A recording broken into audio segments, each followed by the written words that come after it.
대의 민주정치는 쉽게 말해서 간접 민주정치랑 같은 말이야. 고대 그리스 아테네 같은 나라는 나라가 작다 보니까 인구가 적다 보니까 직접 민주정치가 가능했지만 오늘날의 현대사회에서 직접 민주정치가 가능한 지역은 거의 없다라고 보시면 돼요. 뭐 스위스의 일부 주, 스위스는 국가도 작으니까 하나하나의 주는 얼마나 작겠어. 그런 일부에서 직접 민주정치 비슷한 걸 시행하고 있다고는 하지만 거의 오늘날엔 찾아볼 수가 없어요. 그래서 대표를 뽑고 그 대표가 국민을 대신해서 국민의 의사를 반영하는 대의 민주정치를 실시하고 있는 거지. 자, 그걸 정리하겠습니다. 왜 도대체 직접 정치하면 좋은데 대의 민주정치, 다른 말로 간접 민주정치를 하느냐? 오늘날의 대부분의 국가들 영토가 넓고요. 우리나라 영토가 좁으니까 가능한 거 아닌가요? 어른들이 다 같이 어디서 모이며, 그리고 사실 그렇잖아. 제주도에 있는 사람도 국민인데 서울까지 언제 와요? 영토가 넓고 그 다음에 과거에 비해서 옛날 국가들에 비해서 인구가 많고 또 간접 민주정치를 할 수밖에 없는 이유가 있어. 뭔가 내가 중요한 정치적인 문제를 직접 민주정치에서 결정하려면 알아야 되잖아요. 근데 사회가 복잡해지면 복잡해질수록 결정해야 되는 정책들 자체도 전문 지식이 많이 필요해. 너무 복잡하고 분야별로 전문화되었다라는 거예요. 그러니까 결국은 전문가들이 필요하다라는 거지. 정치에 있어서도. 그래가지고 어떻게 우리가 선거로 대표를 뽑는다. 그 대표들로 구성되어 있는 집단이 오늘 배우는 입법부 바로 국회인 것이다. 오케이. 자, 국회의 의미와 지위 들어갑니다. 국회는요, 뭐 특별한 거 아니고요.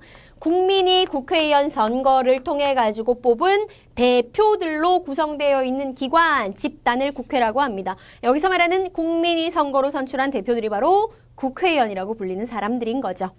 자, 그러면 계속해서 국회가 무엇인지는 봤으니까 자, 국회가 가지고 있는 지위. 그러니까 다시 말하면 국회에 있는 국회의원들이 가지고 있는 지위가 되겠죠. 국회의원이 딱 되고 나면요, 어마어마한 지위를 갖게 돼요. 일단 첫 번째, 국민들이 선거로 뽑아줬잖아. 그 말은 네가 다 해먹어 이런 뜻이 아니야. 너가 내 의견을 가장 정치에 잘 반영해 줄 것 같은 대표라서 너를 뽑았다 이 말인 거거든요. 그러니까 국회의원이 됨과 동시에 국회는 국민의 대표 기관으로서의 지위를 갖습니다.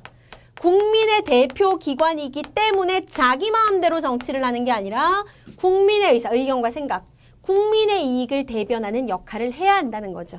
다음 두 번째, 국회는요, 국회가 하는 일 좀 이따 배울 텐데 되게 많은 일을 해. 그중에 가장 핵심적이고 중요한 일이 바로 뭐예요? 법률, 헌법 아니야?